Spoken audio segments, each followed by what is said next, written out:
Hello दोस्तों, flicky के digital platform पर आप सभी का स्वागत है। मैं संदीप सिंह सेनवार। अपन बातें कर रहे हैं राजस्थान के इतिहास की, और राजस्थान के इतिहास में आज एक जबरदस्त टॉपिक है जिसका नाम है 1857 की क्रांति, 1857 का स्वतंत्रता संग्राम। दोस्तों, 1857 की क्रांति की अपन बातें करते हैं। मैं 1857 की क्रांति का जिक्र करने वाला हूं आपसे। 1857 की क्रांति, 57 की क्रांति। भाई 1857 की क्रांति का जिक्र करते हैं, 1857 की क्रांति की चर्चाएं करते हैं। बड़ा उत्तम टॉपिक है 1857 की क्रांति। दोस्तों, सबसे बड़ी बात यह है कि 1857 की क्रांति में आपको एक टॉपिक इंक्लूड करके पढ़ना पड़ेगा जिसका नाम है संधियां। राजपूत राज्यों और अंग्रेजों के मध्य संधियां इसी टॉपिक में आपका इंक्लूड हो जाएगा।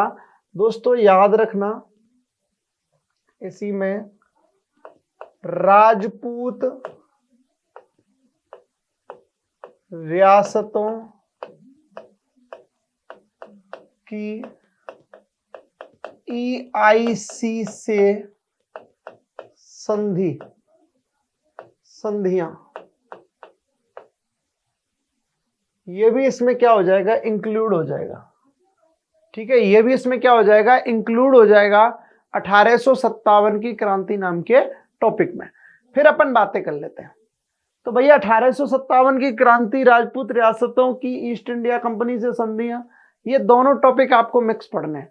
सबसे बड़ी बात यह है कि 1857 की क्रांति हुई क्यों थी। अरे कोई तो रीजन रहा होगा 1857 जैसा विद्रोह या 1857 जैसा रिवोल्ट होने का। अब ये आप कह नहीं सकते कि ये एक दिन की लड़ाई थी या एक दिन में इसका निर्माण हो गया, ऐसा कुछ नहीं है साहब। देखो, जब भारतीय इतिहास के परिप्रेक्ष्य में पढ़ते हैं तो वहां हम आपको बहुत सारी नीतियों को सेट करते हैं, किसके अनुसार क्या, किसके अनुसार क्या। लेकिन जब राजस्थान के परिप्रेक्ष्य में 1857 की क्रांति पढ़ रहे हैं तो आप इतना सा दिमाग में बैठा लेना, अपन इंपॉर्टेंट बातें उठाते हुए राजस्थान की 1857 की क्रांति में पहुंच जाएंगे। क्या 1857 की क्रांति कैसा रिवोल्ट था, 1857 की क्रांति का कारण क्या था, हुई क्यों थी 1857 की क्रांति। बड़ा सोचने का विषय रहा है कि साहब 1857 की क्रांति हुई क्यों थी। अब आपके दिमाग में, मैंने जितने स्टूडेंटों को ऑफलाइन पढ़ाया है वो हमेशा यही कहते हैं, जैसे मैं पूछता हूं 1857 की क्रांति का कारण क्या है, ज्यादातर लोगों को एक बात पता होती है, गाय व सुअर की चर्बी युक्त कारतूसों के प्रयोग के कारण 1857 की क्रांति हुई। बिल्कुल एक कारण नहीं है साहब, वो तात्कालिक कारण जरूर है लेकिन एक कारण नहीं है। आप किसी एक कारण से को 1857 की क्रांति का, मैं कह सकता हूं 1857 की क्रांति से नहीं जोड़ सकते। अब कैसे नहीं जोड़ सकते, ये भी बड़ी विडंबना है भाई। समस्या हमारे सामने एक नहीं है, हमारे सामने समस्याएं कई हैं। क्योंकि 1857 की क्रांति 1757 के प्लासी युद्ध से लेकर 1857 तक 100 वर्षों की दबी हुई आग थी। 1857 की क्रांति 100 वर्षों के अत्याचारों का, मैं कह सकता हूं, उबाल था। 1857 की क्रांति विद्रोहों का विस्फोट था। 1857 की क्रांति एक बदला था। 1857 की क्रांति एक आवाज थी। तो हम उसी 1857 की क्रांति की बातें कर रहे हैं, और मैं कह सकता हूं 1757 से ही नहीं, वास्तव में इस नीति की जो नींव थी वो 1600 ईस्वी में रखी गई, जब ईस्ट इंडिया कंपनी की स्थापना हुई भारत में। धीरे धीरे चीजें क्रिएट हुई। अंग्रेज आए कैसे भारत में, भाई रीजन तो कुछ रहा होगा। अंग्रेज आए क्यों, कोई तो रीजन रहा होगा। अब आपको मैं पुर्तगाली नहीं पढ़ाऊंगा कि वास्को डी गामा को पढ़ा दूं, हमारा पुर्तगालियों से कोई विद्रोह नहीं रहा है। सामान्य व्यक्ति वो रहे, सामान्य हम रहे। राजनीति तो अंग्रेजों ने की है, तो पढ़ना भी किनको है, अंग्रेजों को ही है। तो हम तो सामान्य सी चीजें और जनरल सी चीजों को पढ़ना क्या करते हैं, स्टार्ट करते हैं। तो तो 1857 के विद्रोह को आप समझ रहे थे। आपको पता है कि 1498 में वास्को डी गामा ने भारत की खोज कर ली। भारत में मसाले की खेती के लिए बड़ा अच्छा काम हो गया है। मसाले की खेती से खुद वास्को डी गामा ने यह बात एक्सेप्ट की है कि मैंने 60 गुना मुनाफा कमाया। 60 गुना मुनाफा कमाया। अब सोचो आप, 1 रुपए के 60 रुपए कमा रहा है। धीरे धीरे ये बातें फैलने लगी, पुर्तगालियों के एक्सपीरियंस फैलने लगे। तो भैया एक समूह अंग्रेजों का यात्रा पर निकल गया। उनका लीडर था राल्फ फिंच। कौन था दोस्तों? Ralph Finch. राल्फ फिंच इनका क्या था? लीडर था। घूमने के लिए 100 लोगों का समूह आता है। गलती से आ गए हमारे यहां, केरल में आए सीधे, घूमते भटकते भटकते घूमते जैसे ही भारत में एंट्री मारी, एक धीमी धीमी खुशबू मसालों की उनके अंदर जाने लगी सांस के साथ। मंत्रमुग्ध हो गए। उनको मसाले का तो वैसे ही प्रॉब्लम था, तो उनके सामने बहुत सारी समस्याएं थी। जैसे ही गए तो वहीं प्रसन्न हो गए यहाँ का प्राकृतिक सौंदर्य देखकर। अभी उनको भारत के बारे में पता नहीं है। जैसे ही वो आए,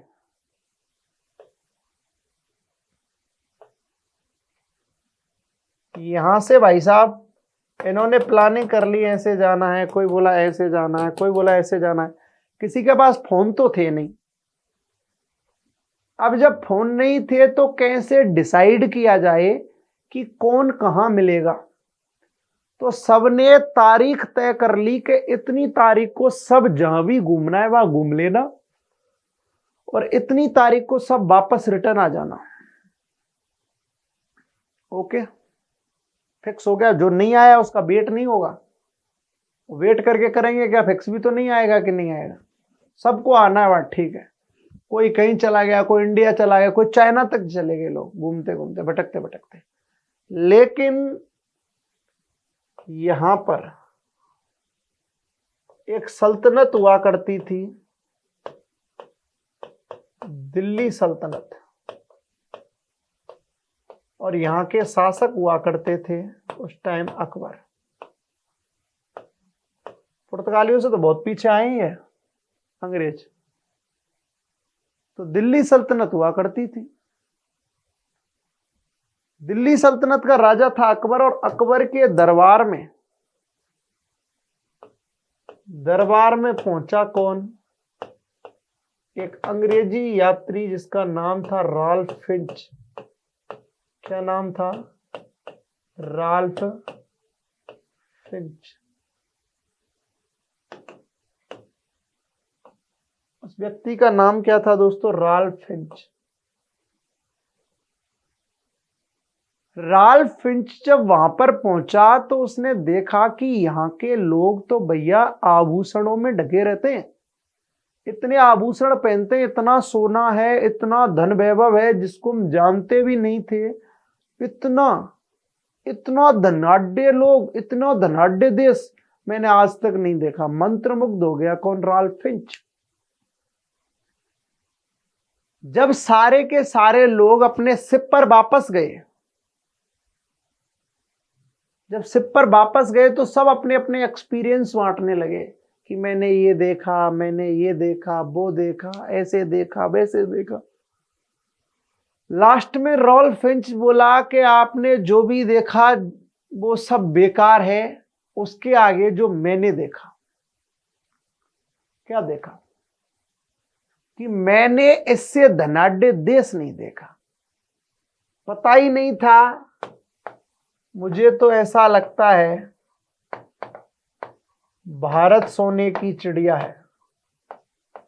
भारत सोने की चिड़िया है, या भारत एक बहुत ही धनाढ्य देश है।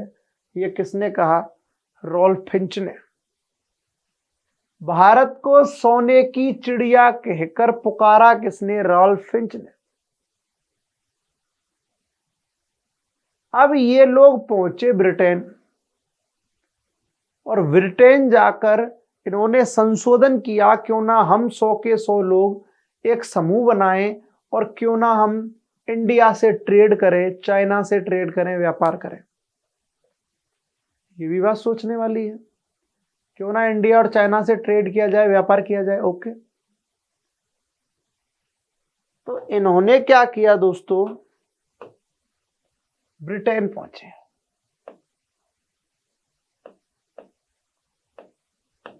ब्रिटेन, और ब्रिटेन की महारानी,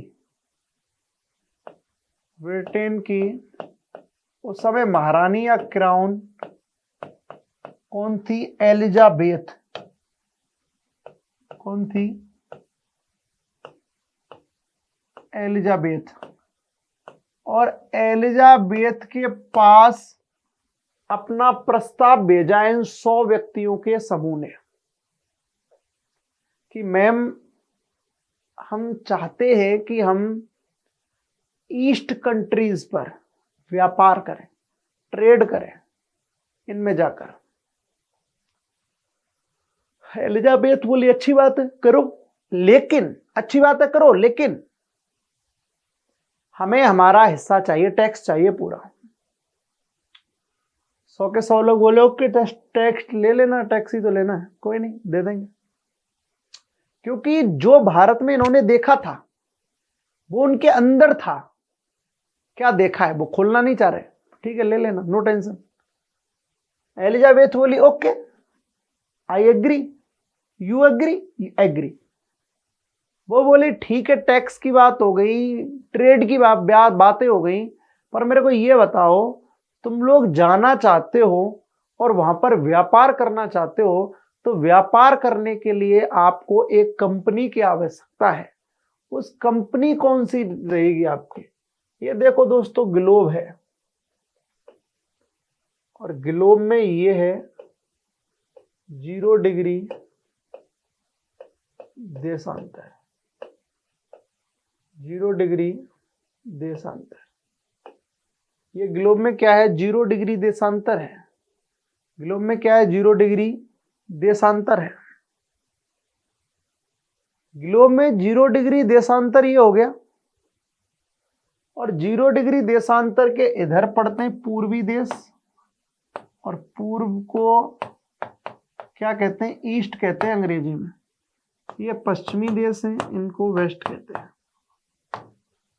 और हमारा इंडिया कहां पड़ता है,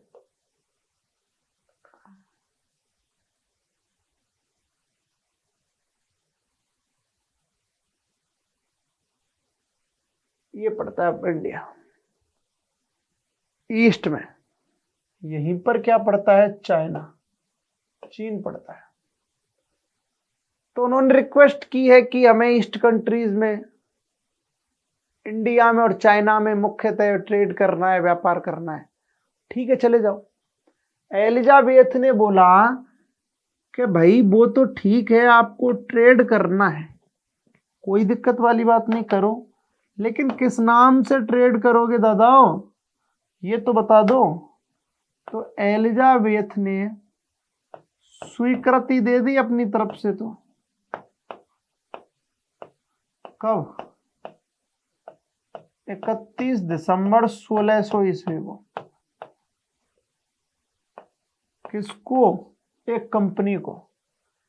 फिर इन्होंने प्लानिंग की कंपनी के बारे में, हमें वास्तव में मूलतः इंडिया में व्यापार करना है, जाना चाइना भी है लेकिन मूलतः इंडिया में करना है। और इंडिया भाई ये ब्रिटेन है प्रॉपर 0 डिग्री पर, तो ब्रिटेन के कहाँ, ईस्ट में, तो उन्होंने ईस्ट ले लिया। मुख्यतः में कहाँ जाना है, इंडिया में, आई ले लिया, और बनानी क्या है, कंपनी, इसीलिए नाम पड़ गया ईस्ट इंडिया कंपनी। क्या नाम पड़ गया, ईस्ट इंडिया कंपनी। दिशा ले ली, देश ले लिया, और कंपनी बना दी। कंपनी का सी ले लिया, इंडिया का आई ले लिया, ईस्ट का ई ले लिया, इसीलिए नाम पड़ गया east India company, EIC। EIC को स्वीकृति मिल गई। सबसे पहले भारत में आया हॉकिंस। कौन आया, हॉकिंस। 1608-9 में जहांगीर से मिला, तरक्की भी की, एक आध कोठी की स्थापना भी करता है, लेकिन सक्सेस नहीं होता, पुर्तगाली तोड़ ताड़ के भेज देते हैं। अब 1615 में एक और जेम्स फर्स्ट का राजदूत आता है जिसका नाम होता है sir Thomas Roe. Sir Thomas Roe क्या करता है, आते ही दिमाग लगा देता है। जहांगीर मुगल बादशाह हो जाता है 1605 में, और जहांगीर की एक बेटी थी, उसकी तबीयत जबरदस्त खराब होती है। तो ये आते ही जहांगीर की पुत्री का इलाज क्या करता है, प्रारंभ करता है। जहांगीर की पुत्री का क्या करता है, इलाज प्रारंभ करता है। और जहांगीर की पुत्री का इलाज करता है क्योंकि सर टॉमस रो फारसी का प्रकांड विद्वान हुआ करता था। फारसी का क्या था, प्रकांड विद्वान हुआ करता था, फारसी भाषा का। जब फारसी भाषा का प्रकांड विद्वान था कौन, सर टॉमस रो, तो दोस्तों दूसरा ऊपर से ये इंग्लैंड का राजवैद भी था। दोस्तों होता क्या है, सर टॉमस रो ने टोटल मिलाकर बात है कि इंप्रेस कर दिया जहांगीर को उसकी पुत्री का इलाज करके। जहांगीर को पता चला कि कोई विदेशी है जो मुझसे मिलना चाहता है और उसने मेरी पुत्री का क्या किया, इलाज किया है। तो ऐसा करो, उससे मेरे मिलने का सेटअप करो, टाइमिंग दो उसको। कहते हैं कि उसको मिलने के लिए कहां पर बुलाया दोस्तों, राजस्थान के अकबर के किले में, जिसको मैगजीन दुर्ग या शस्त्रागार कहा जाता है। तो जहांगीर की या जहांगीर से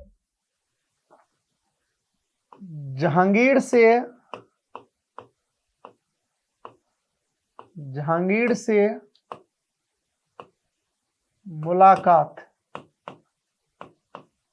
किसकी, सर टॉमस रो की। मुलाकात कब हुई,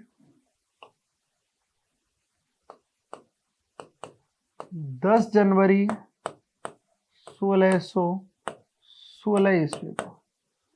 10 जनवरी 1616 ईस्वी को कब हुई, 10 जनवरी 1616 ईस्वी को हुई। जहांगीर की मुलाकात सर टॉमस रो से, जहांगीर की मुलाकात सर टॉमस रो से कब हुई है, 10 जनवरी 1616 ईस्वी को हुई है। और इसके बाद भी अपन बातें कर लें, हो गई मुलाकात, बहुत बढ़िया है। 10 जनवरी 1616 को हो गई है, चलो ठीक है, मुलाकात हो गई। अब जहांगीर के लिए टॉमस रो खुश करने के लिए भाई साहब एक पेंटिंग लाया, शराब की बोतल लाया। वैसे भी जहांगीर शराब प्रिय था तो आ गई पसंद। पेंटिंग में भी बहुत बड़ी महारत हासिल कर रखी थी जहांगीर ने। जहांगीर कहता था कि मैं किसी भी चित्र को देखकर यह बता सकता हूं कि इस चित्र की आंखें किसने, नाक किसने, होठ किसने और भौहें किस चित्रकार ने बनाई हैं। इतना तगड़ा चित्र प्रेमी था कौन, जहांगीर। इसके बाद भी मैं बातें करूं दोस्तों, होता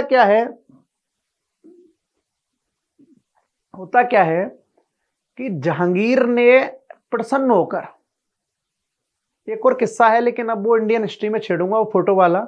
अपन को तो 1857 तक पहुंचना है। जहांगीर ने उससे कहा कि आपको क्या चाहिए, बस इतना। सर टॉमस रो ने रिक्वेस्ट की, महाराज मैंने जो भी सेवा की है, मैंने वो अपना, मेरा धर्म है, मैं एक डॉक्टर हूं, बस आपसे एक रिक्वेस्ट है, हमें कुछ नहीं चाहिए, हमें बस फ्री ट्रेड का परमिशन दे दो, मुफ्त व्यापार की स्वीकृति दे दो, आंतरिक जो चार्जेस लगेंगे आपकी सुरक्षा के लिए वो तो लूंगा, ठीक है। जहांगीर ने इनको स्वीकृति दे दी, और जिसको स्वीकृति मुगल बादशाह ने दी हो उस पर कोई उंगली नहीं उठा सकता, पुर्तगाली दादागिरी नहीं कर सकते जहांगीर के सामने। तो भाई साहब हो गया मामला सेट। अंग्रेजों ने अपना व्यापार स्टार्ट कर दिया। अंग्रेज वास्तव में पहले शुद्ध व्यापार के लिए आए थे, उनका कोई मतलब नहीं था कि ये कुछ भी करे या शासन करे यहां पर। अब शासन कैसे करने लगे ये भी बड़ी बात है। वो मुगलों को टैक्स दिया करते थे यहां पर।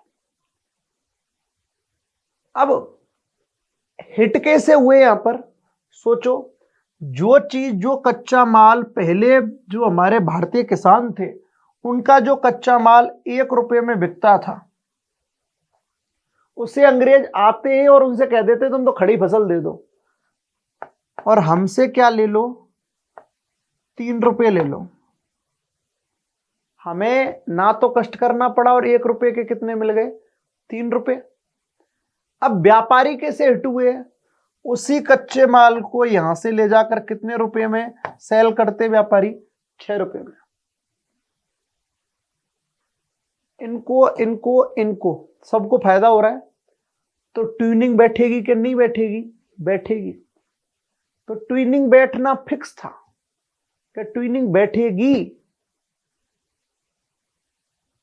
क्योंकि सब कुछ सेटेड चल रहा है। किसान खुश है कि हमें 1 का 3 मिल रहा है, और जो व्यापारी है वो खुश है हमें 3 का 6 मिल रहा है। प्रसन्नता की बात तो है ही है, तो सभी खुश हैं, और इसीलिए इनका व्यापार जबरदस्त जम गया। जब इनका व्यापार जमा,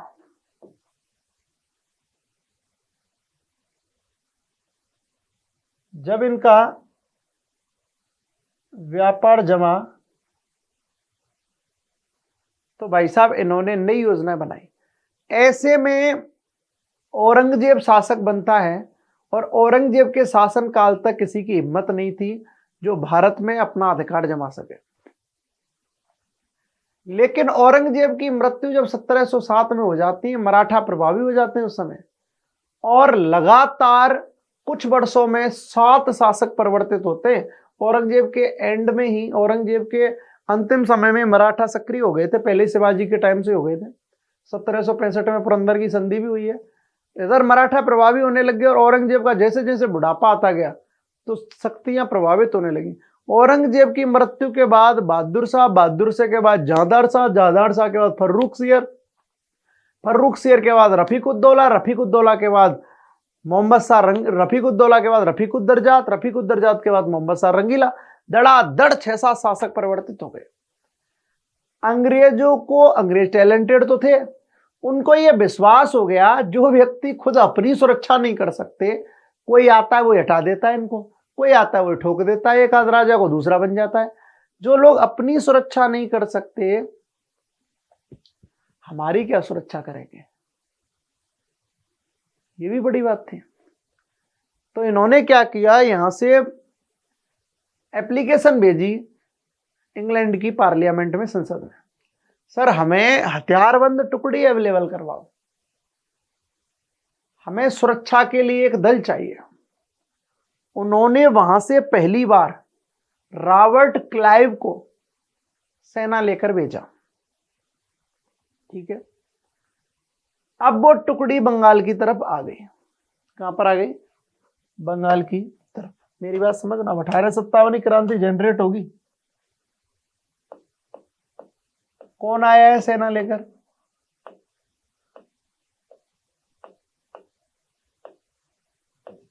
रॉबर्ट क्लाइव।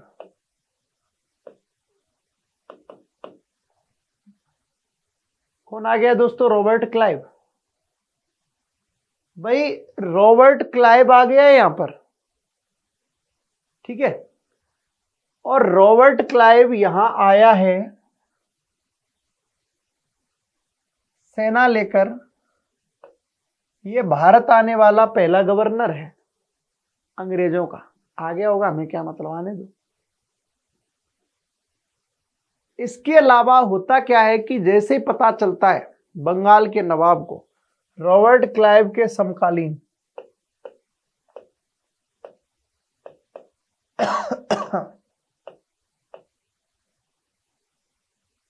नवाब सिराजुद्दौला,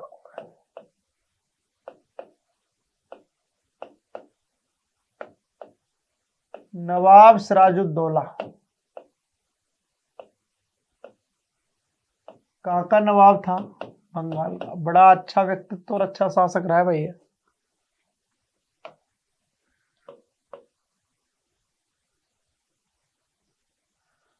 नवाब सिराजुद्दौला जब यहां पर आया, ठीक है, रॉबर्ट क्लाइव जब यहां पर आया तो नवाब सिराजुद्दौला को पता चला। नवाब सिराजुद्दौला ने इसका विरोध किया, और इसका सेनापति हुआ करता था कासिम। छोड़ो, उससे हमें क्या मतलब, हमें युद्ध नहीं पढ़ने, इंडियन हिस्ट्री में बातें करेंगे इनकी। तो दोस्तों नवाब सिराजुद्दौला ने कहा हमारे होते हुए कोई सेना बाहर से आ रही है, हम हैं तो टेंशन क्या है। उसने उन अंग्रेजों की टुकड़ी को खदेड़ने के लिए वापस भेजने के लिए रॉबर्ट क्लाइव पर एक अभियान करने का प्लान किया। किसने? नवाब सिराजुद्दौला ने। लेकिन अंग्रेज बड़े चालाक थे, पैसे का प्रयोग कभी जभी कर लेते थे। इसके ही सेनापति को लालच देकर इसके अपोजिट खड़ा कर दिया है अंदरूनी तरीके से, और युद्ध की तैयारियां कर ली है, फिक्स कर लिया है और कह दिया उसे तेरे को राजा बना देंगे। और वो लालच में आ भी गया है राजा बनने के, पर उसे ये नहीं पता राजा बनने के बाद होना क्या है। राजा बनने के बाद वो स्थिति हो जाएगी ना इधर का ना उधर का, और वो बिक गया है कासिम। दोस्तों याद रखना 1757 ईस्वी को अंग्रेजों के और नवाब के मध्य प्लासी का युद्ध हुआ। प्लासी का युद्ध हुआ।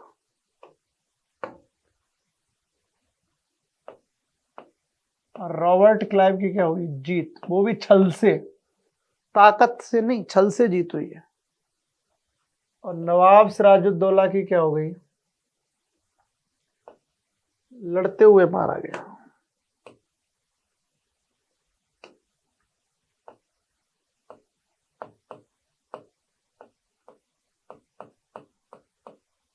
लड़ते हुए मारा गया। लड़ते हुए मारा गया। नवाब सिराजुद्दौला लड़ते हुए मारा गया। रॉबर्ट क्लाइव के समकालीन है नवाब सिराजुद्दौला। उसी समय बंगाल का शासक है। 1757 प्लासी का युद्ध हुआ। यह अंग्रेजों की भारत में प्रारंभिक जीत थी, और वास्तव में मैं ये कह सकता हूं कि अंग्रेजों के भारत में जमने का कारण भी यही युद्ध था।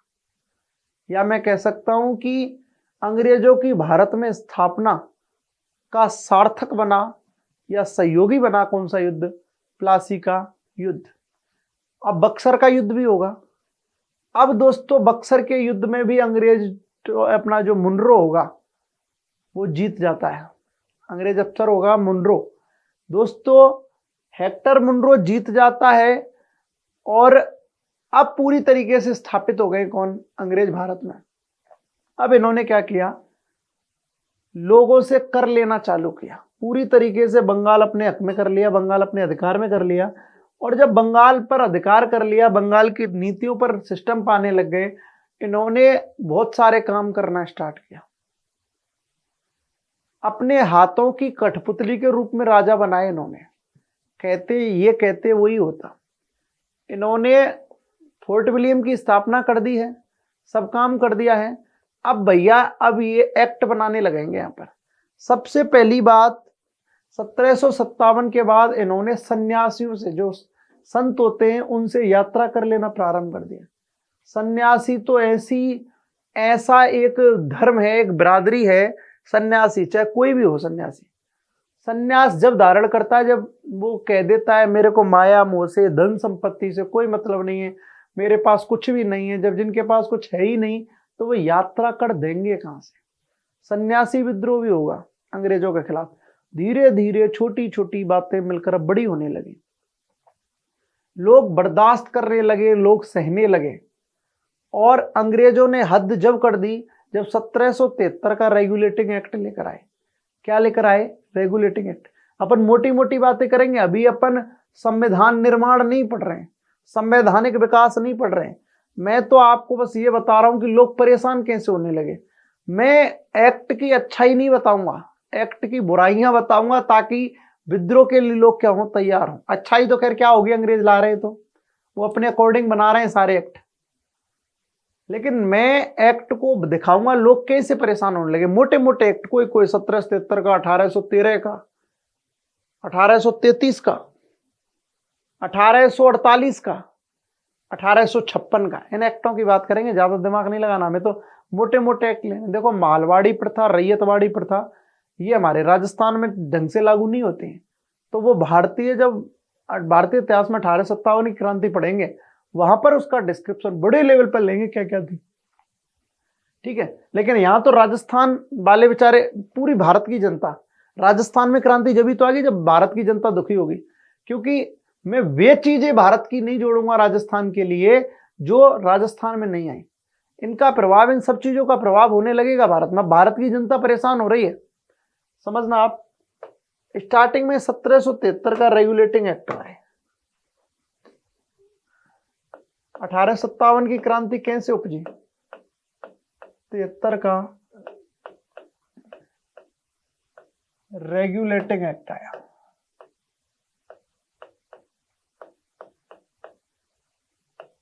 सत्रह सौ 73 का रेगुलेटिंग एक्ट आया, जो कि लागू कब हुआ? 1774 में। कब लागू हुआ? 1774 में। और 1774 में इसी रेगुलेटिंग एक्ट के तहत, 1774 में इस रेगुलेटिंग एक्ट के तहत 1773 का रेगुलेटिंग एक्ट आया। इसके तहत बंगाल में स्थापना हुई। इसके तहत, मैं बंगाल की बातें पीछे कर लूं, इसके तहत स्थापना हुई 1774 में। इसके तहत स्थापना हुई 1774 में न्यायालय की। और उसमें न्यायाधीश, पहला न्यायाधीश किसको बनाया?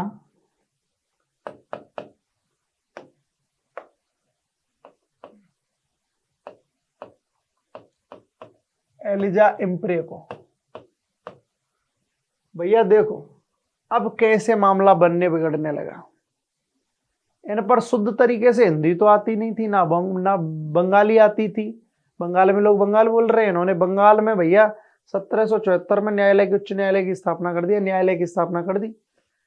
अब जो वकील थे, अभी तो हमारे लोग तो लॉ भी नहीं जानते हैं।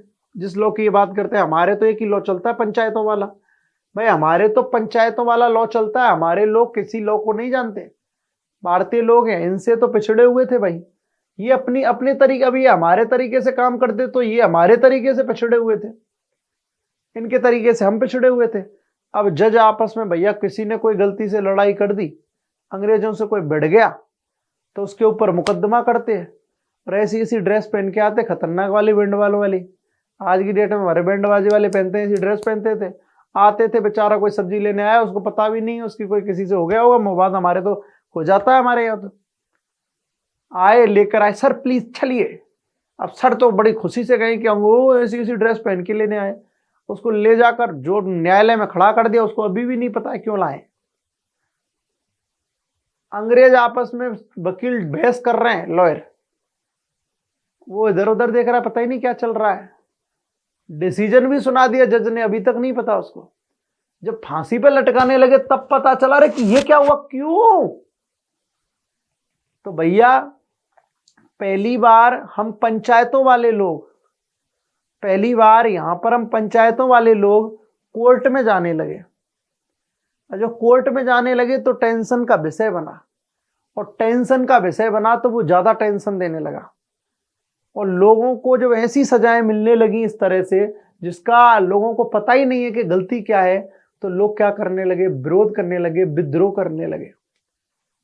तो धीरे धीरे क्रांति बढ़ेगी, लोग क्या होने लगे, अंग्रेजों से परेशान होने लगे। फिर 1813 का चार्टर एक्ट।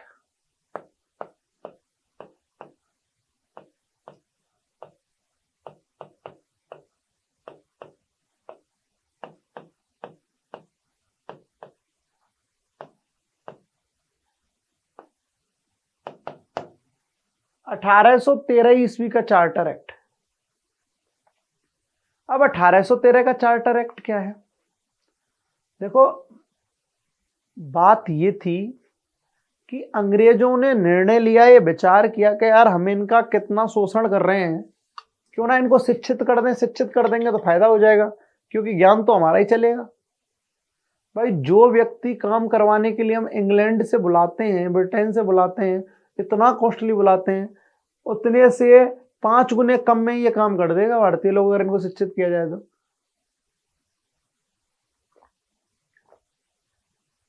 और इनकी प्लानिंग थी क्यों ना हम अपनी शिक्षा को इन पर थोप दे। लॉर्ड मैकाले तभी तो आता है भारत, ये कंफर्म करते हैं कि माध्यम कौन सा किया जाए पढ़ाई का। तो बस बात यह कि अंग्रेजों ने भारतीय शिक्षा पर ईयर 1 लाख खर्च करने का निर्णय लिया था चार्टर एक्ट में। उसका एक हमको परिणाम भी भुगतना पड़ेगा, ये किसी के लिए फायदा नहीं कर सकते अंग्रेज ही है। ठीक है, 1813 का चार्टर एक्ट का सबसे जो बुरा दुष्परिणाम था वो क्या था, इन्होंने दिमाग लगाया, इन्होंने कहा कि हमारी संख्या बहुत कम है और भारतीय लोग बहुत ज्यादा हैं, हम पे कभी भी भारी पड़ सकते हैं, तो क्यों ना हम अपनी संख्या बढ़ाएं। तो दोस्तों इन्होंने अपने पादरियों को धर्म प्रचार के लिए भारत बुला लिया, अर्थात ईसाइयों को धर्म प्रचार की अनुमति दे दी गई। कहां पर, भारत में। भारत में ईसाइयों को धर्म प्रचार की क्या दी गई, अनुमति दी गई। देखना आप लोग,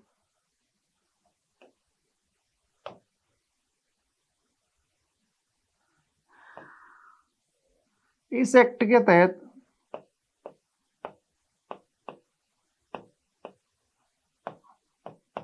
ईसाइयों को भारत में धर्म प्रचार की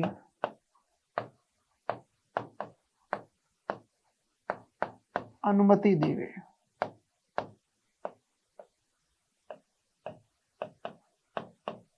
ईसाइयों को भारत में धर्म प्रचार की क्या दी गई, अनुमति दी गई। ईसाइयों को भारत में धर्म प्रचार की क्या दी गई है, अनुमति दी गई है। Very good. ईसाइयों को भारत में धर्म प्रचार की क्या दी गई, अनुमति दी गई, दे दी ईसाइयों को भारत में धर्म प्रचार की अनुमति। ओके, अर्थात ईसाई लोग भारत में अपने धर्म का प्रचार करेंगे और उनको बताएंगे कि हम कैसे श्रेष्ठ और आपको कैसे श्रेष्ठ बना सकते हैं। उनको बता रहे हैं कि हमको जो सुविधाएं हैं, अगर आप ईसाई धर्म अपनाते हो, क्रिश्चियन रिलीजन में आते हो, तो आपको वे समस्त सुविधाएं प्रोवाइड कराई जाएंगी। नए नए छोरे तो प्रलोभित होने लगे कि इतनी समस्याएं झेलते हैं, क्यों ना ईसाई धर्म अपना लें, हम लोग इतनी सारी सुविधाएं अपनाएंगे। लेकिन लोग परिवर्तित होने लगे ईसाई रिलीजन में, ईसाई धर्म में। तो भारतीय बुढ़ों को, ओल्ड मैन, गुस्सा आने लगा कि हमारे छोरे क्या डिसीजन ले रहे हैं और ये कर क्या रहे हैं कि बार बार नया धर्म अपना रहे हैं, अर्थात हमारे पास से हमारे छोरे नए बन गए, नए नए रूप में आ गए, ईसाई हो गए। हमारे यहाँ की कृष्णा क्रिस्टोना हो गई है, ऐसे ऐसे नाम रखने लग गए लोग।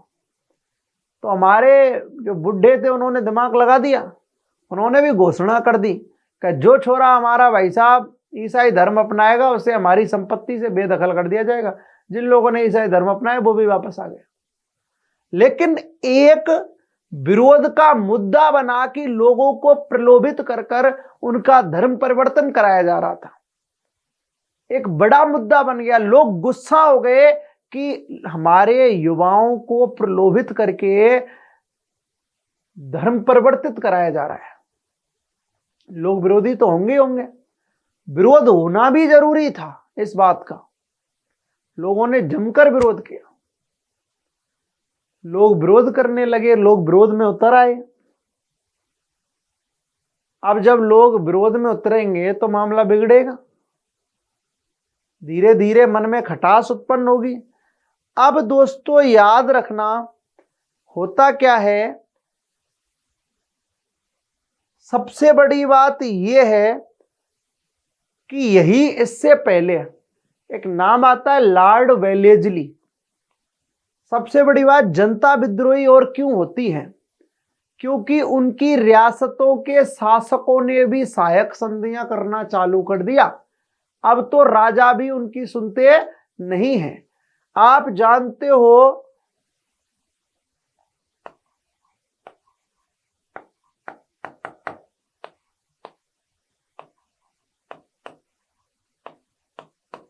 वेलेजली को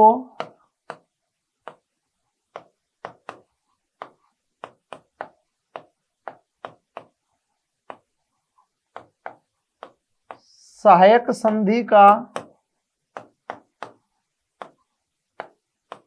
जन्मदाता कहते हैं।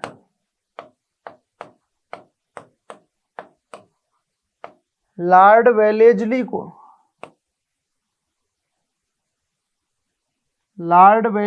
को सहायक संधि का जन्मदाता कहते हैं।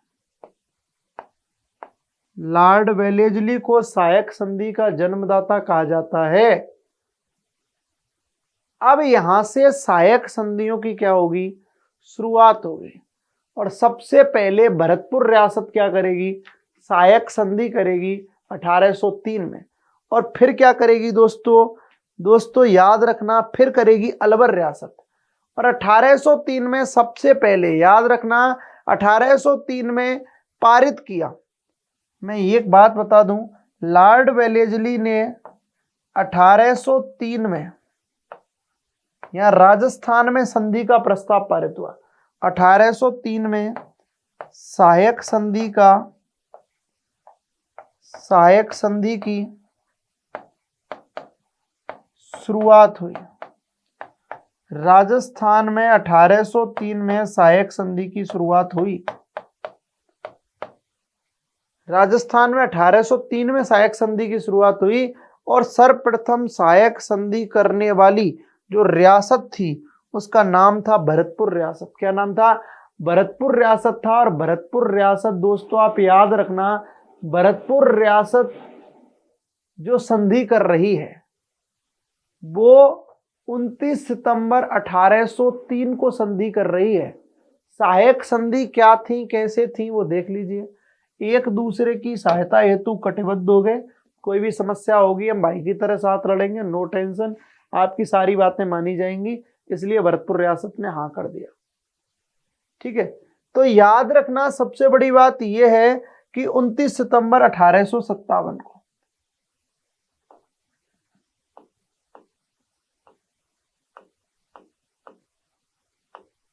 पहली सहायक संधि।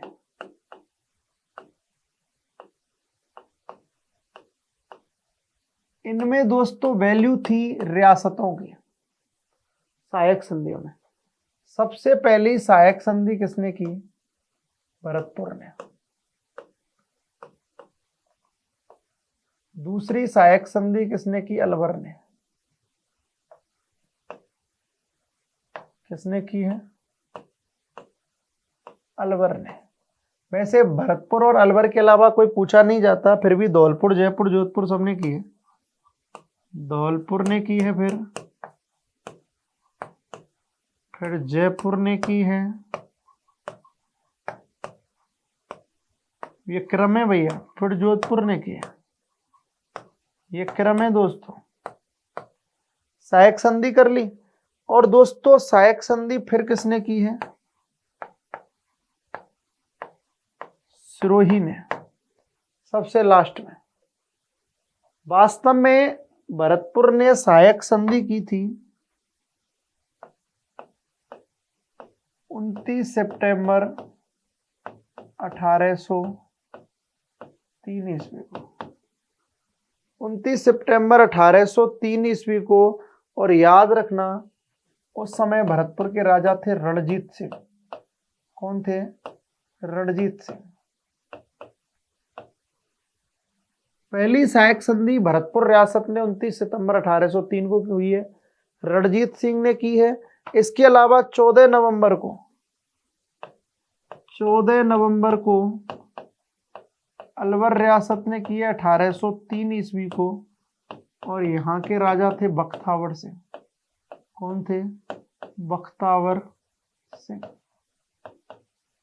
बहुत है, इनको याद कर लेना, यही पूछे जाते हैं वैसे ही, क्योंकि ये संधियां कुछ दिन बाद क्या हो जाएंगी, कैंसिल हो जाएंगी। क्योंकि इनमें राजाओं का वैल्यू था। ये डॉन बन रहे थे भरतपुर और अलवर, जो धौलपुर, जयपुर, जोधपुर, सिरोही। अंग्रेजों का कुछ चलता ही नहीं था। इसीलिए अंग्रेज नया प्रस्ताव लेकर आए संधियों का, तो ये सहायक संधियां हुई। अब कुछ दिन बाद नया प्रस्ताव लेकर आए कौन, अंग्रेज। और इन्होंने एक नई नीति को क्या दिया, जन्म दिया। अब नई नीति कौन सी थी उसकी भी अपन क्या करेंगे, बातें करेंगे। नई नीति को जन्म दिया है किन्होंने? अंग्रेजों ने। और वो नई नीति कुछ अलग थी, और नई नीति क्या थी उसकी भी अपन क्या कर लेते हैं, चर्चाएं कर लेते हैं कि वो नई नीति कौन सी थी। नई नीतियों की बातें करें तो वो आश्रय पार्थक्य की नीति थी। दोस्तों कौन सी नीति थी? आश्रय पार्थक्य की नीति थी, जिसके जन्मदाता कौन थे? लॉर्ड हेस्टिंग्स थे। कौन थे? Lord Hastings. ये संधियां कुछ समय बाद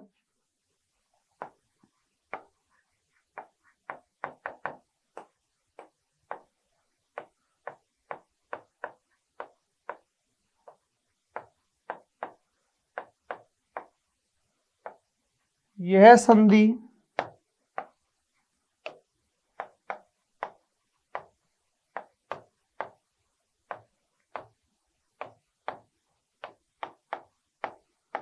फिर समाप्त।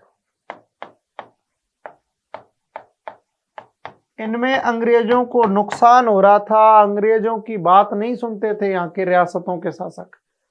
तो यह संधि कुछ समय तक तो चली, फिर क्या हो गई? समाप्त हो गई, क्योंकि इन संधियों का कोई मीन्स ही नहीं निकल रहा था, क्योंकि यहाँ के राजा किसकी सुनते ही नहीं थे। बस इतना याद रखना, सबसे पहले सहायक संधि किसने की? भरतपुर ने 29 सितंबर 1803 को रणजीत सिंह ने, और दूसरे पे अलवर ने 14 नवंबर 1803 को बख्तावर सिंह ने। अब बात करेंगे अपन, दोबारा से अंग्रेजों ने एक रणनीति बनाई और संधियों की क्या बनाई? योजना बनाई। अब संधियों की योजना बनाने लगे कौन? अंग्रेज। और संधियों की योजना बनाने के लिए दोस्तों आश्रय पार्थक्य की नीति का प्रतिपादन किया। लॉर्ड हेस्टिंग्स ने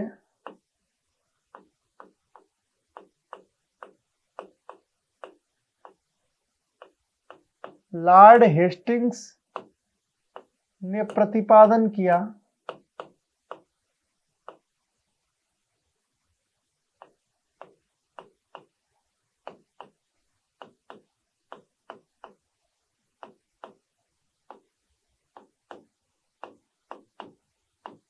आश्रय पार्थक्य की नीति का। आश्रय पार्थक्य की नीति का क्या किया दोस्तों? प्रतिपादन किया किसने? लॉर्ड हेस्टिंग्स ने। किसने? लॉर्ड हेस्टिंग्स ने। दोस्तों अब लॉर्ड हेस्टिंग्स ने आश्रय पार्थक्य की नीति दी कि हम एक दूसरे की सहायता करेंगे, हम आपकी सहायता हेतु अंग्रेज टुकड़ियां बुलाएंगे। कहां से? ब्रिटेन से, जो सशस्त्र होंगी। उनका रहना खाना आपका रहेगा, ठीक है, और वो आपके यहाँ पर रहेंगे।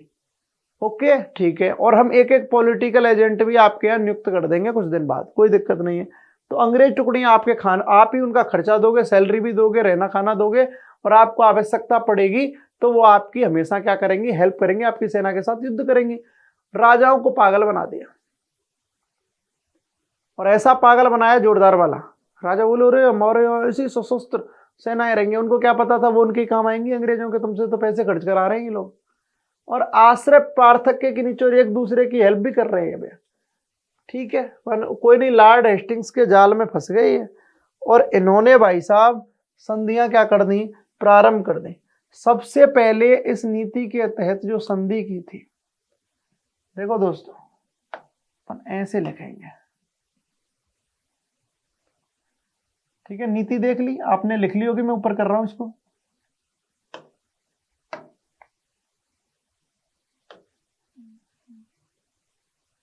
यहां तो लिखेंगे अपन रियासत,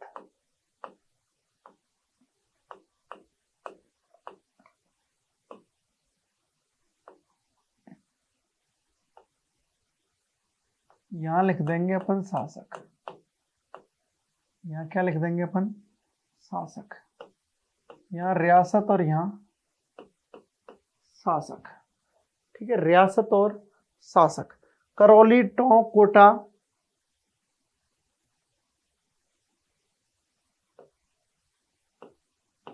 करौली पहली, टोंक, कोटा, जोधपुर, मेवाड़, बूंदी। जोधपुर, मेवाड़, बूंदी, करौली, टोंक, कोटा, जोधपुर, मेवाड़, बूंदी। इसके अलावा बीकानेर, जयपुर, किशनगढ़, बीकानेर, जयपुर, बीकानेर, जयपुर, बीकानेर, जयपुर, किशनगढ़, डूंगरपुर, जैसलमेर,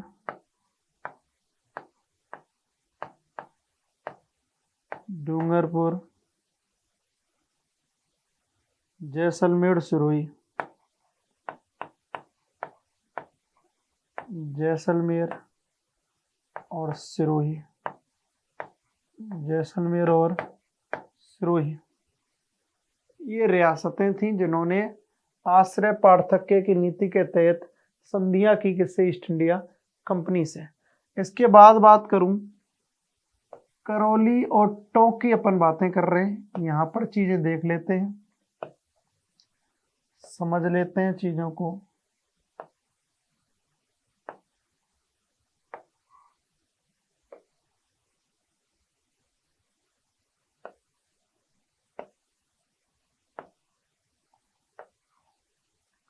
ये देखिए आप, रियासत और शासक, हरबख्शपाल, नवाब अमीर खां, महाराव उम्मेद सिंह,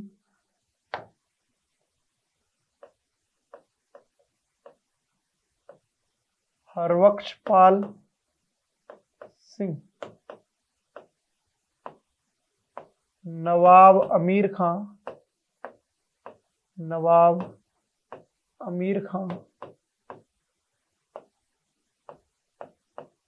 महाराव उम्मेद सिंह,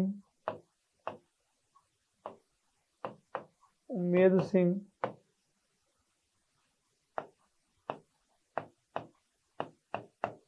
तख्त सिंह,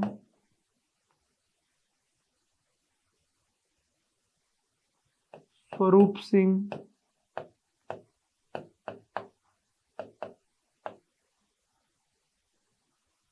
इधर देखिए आप, अच्छी तरीके से समझिए इन चीजों को, बड़ा इंपॉर्टेंट टॉपिक है ये। मैं 1857 की क्रांति से पहले जो आश्रय पार्थक्य की नीति के तहत जो संधियां हुई थी, उन संधियों का मैं जिक्र कर रहा हूं। बड़ी इंपॉर्टेंट संधियां हैं और बहुत ज्यादा पूछी जाती हैं, बहुत ज्यादा ही पूछी जाती हैं दोस्तों, और बड़ा फेमस टॉपिक भी है ये। आगे अपन बात करें, यहां पर हम देख रहे थे कि करौली का शासक हरबख्शपाल सिंह है, टोंक का नवाब अमीर खां है, कोटा का महाराव उम्मेद सिंह है, जोधपुर का तख्त सिंह है, मेवाड़ का स्वरूप सिंह है। बहुत इंपॉर्टेंट शासक हैं। ये पूछता है वो 1857 क्रांति के समय यहाँ का शासक कौन था, वहां का शासक कौन था, पूछ लेता है। ये 12 के रट लेना, बाकी किसी की जरूरत कोई नहीं है, ठीक है। तो ये इंपॉर्टेंट है कि करौली का कौन था? हरबख्शपाल सिंह, टोंक का नवाब अमीर खां, महाराव उम्मेद सिंह किसका था? जोधपुर का। तख्त सिंह कहाँ का? जोधपुर का। उम्मेद सिंह कहाँ का था? कोटा का। स्वरूप सिंह कहाँ का था? तो मेवाड़ का। इधर देखिए, बूंदी का राव विष्णु सिंह,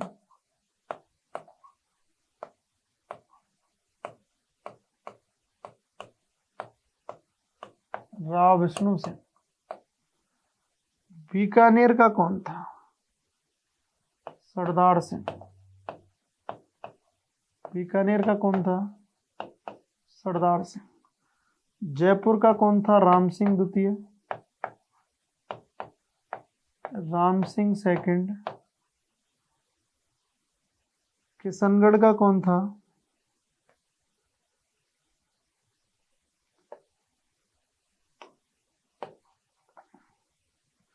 किशनगढ़ का था गणेश पाल।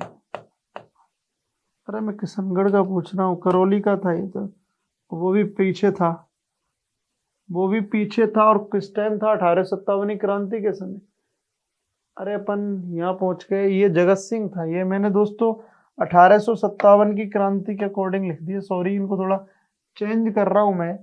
तो बीकानेर का देखें अपन, सूरत सिंह, जगत सिंह, कल्याण सिंह। ये सूरत सिंह था, गलती से 1857 के शासक लिख दिए थे। सूरत सिंह बीकानेर का था, जगत सिंह जयपुर का है, किशनगढ़ का कल्याण सिंह है, कल्याण सिंह है, किशनगढ़ का कौन है, कल्याण सिंह है। और मैं बात करूं डूंगरपुर की, जैसलमेर का मूलराज द्वितीय है,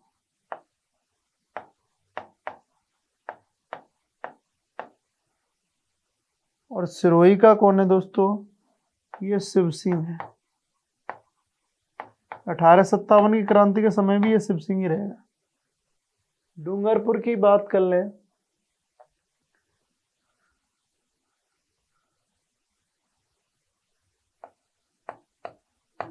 ये हरिभान सिंह है। दोस्तों मैं इसको खाली छोड़ रहा हूं, इसका शासक कंफर्म नहीं है, कई किताबों में मिसिंग है इसकी।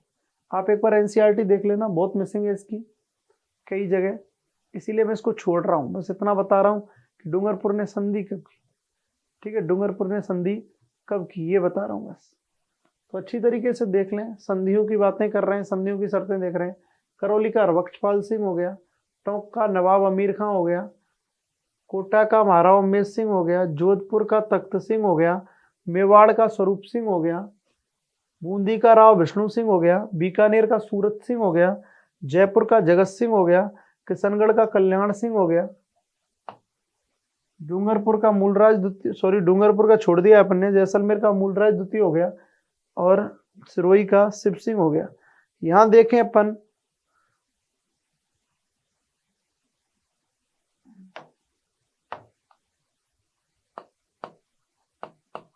15 नवंबर 1817 ईस्वी, 17 नवंबर 1817 ईस्वी,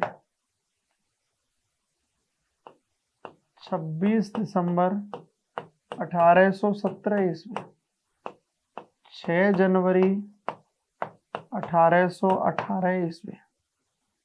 इसके अलावा अपन बात कर लें 22 जनवरी 1818 ईस्वी मेवाड़ है, बूंदी 10 फरवरी में है, 10 फरवरी 1818 बूंदी है। इसके अलावा 21 मार्च 1818 को बीकानेर है, 21 मार्च 1818।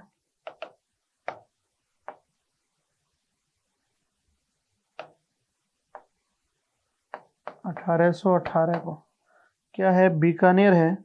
और इधर बात करूं मैं जयपुर की, तो 2 अप्रैल 1818 को जयपुर है। इधर 7 अप्रैल और 7 अप्रैल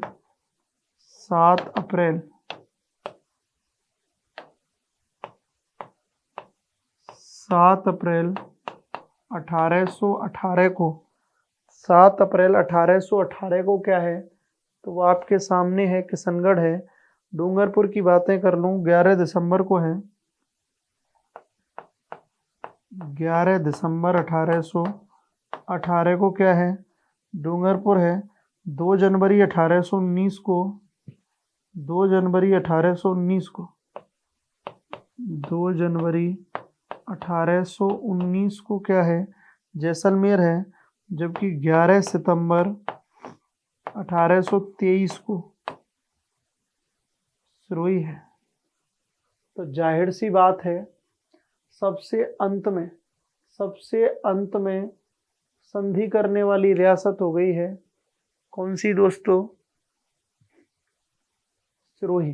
कौन हो गई, सिरोही। वैसे तो झालावाड़ करेगा 1838 में, लेकिन यहां से अगर पूछा जाए तो आंसर क्या रहेगा, सिरोही रहेगा।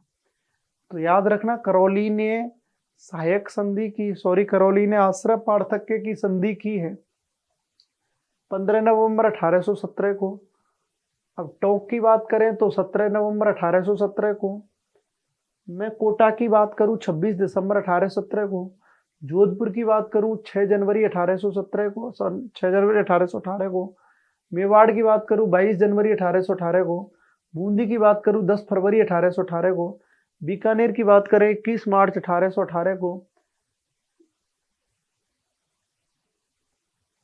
जयपुर की बातें करें दोस्तों, जयपुर की बातें करें 2 अप्रैल 1818 को, किशनगढ़ की बातें करें 7 अप्रैल 1818 को, डूंगरपुर की बातें करें 11 दिसंबर 1818 को, जैसलमेर की बातें करें 2 जनवरी 1819 को, और सिरोही की बातें करें 11 सितंबर 1823 को। सबसे अंतिम संधि पहली करौली ने, दूसरी टोंक ने की है, इधर देख लें आप, तीसरी कोटा ने, चौथी जोधपुर ने, अंतिम सिरोही ने, शिव सिंह। तो यहाँ एक बार और देख लें, सबसे पहले करौली ने 15 नवंबर 1817 को हरबख्शपाल सिंह से, टोंक ने 17 नवंबर 1817 को नवाब अमीर खां से, कोटा ने 26 दिसंबर 1817 को महाराव उमेद सिंह से, जोधपुर ने 6 जनवरी 1818 को तख्त सिंह से, और इधर मेवाड़ ने 22 जनवरी 1818 को स्वरूप सिंह से, बूंदी ने 10 फरवरी 1818 को राव विष्णु सिंह से, बीकानेर ने 21 मार्च 1818 को सूरज सिंह से, जयपुर ने 2 अप्रैल 1818 को जगत सिंह से, किशनगढ़ ने 7 अप्रैल 1818 को कल्याण सिंह से, डूंगरपुर का छूट गया 11 दिसंबर 1818, जैसलमेर 2 जनवरी 1819 को मूलराज द्वितीय से, इधर सिरोही ने 11 सितंबर 1823 को शिव सिंह ने। ये क्या किए, आश्रय पार्थक्य की नीति के तहत भैया इन्होंने संधियां कर ली हैं, और ये सहायक संधि वाला टॉपिक और आश्रय पार्थक्य की संधि वाला टॉपिक भी यहाँ पर क्या हो जाता है, समाप्त हो जाता है। तो दोस्तों आज के लिए तो इतना ही काफी है, इसके आगे जस्ट वापस चालू करेंगे 1857 की क्रांति। मिलते हैं दोस्तों नेक्स्ट एपिसोड में। Thank you.